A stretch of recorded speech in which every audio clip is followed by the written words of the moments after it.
Лоша е финансиската состојба во Штипското комунално предпријатие ИСАР е оценката на новиот директор Живко Тасев.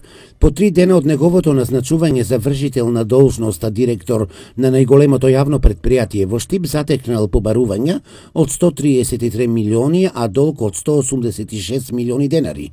Самите бројки кажуваат за разликата меѓу побарувањата и долгот. Може тука да кажем дека најголем долг имаме спрема Министерството за финансии, околу 68 милиона.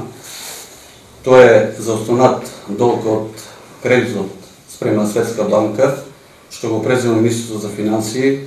Според анализите, јавното предпријатие ИСАР кон фирмите добавувачи должи околу 45 милиони денари, кои, како што рече Тасев, тоа се 4,5 плати за вработените во предпријатието. Во моментов на сметката има 4 милиони денари, а направена е динамика на исплата на долговите. Кога дојдов, возниот парк беше во лоша состојба, веќе се поправат возила, значи до сега за овие 3 дена може да кажем дека почнуваме од нула.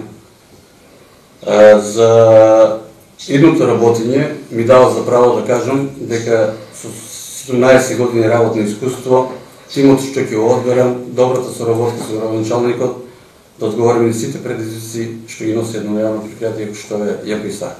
Тасев забележа дека домакинствата за сметките за вода и ѓубрарина должат околу 22 милиони денари, но имаат и околу 80 милиони денари за кои граѓаните кои должат веќе се тужени.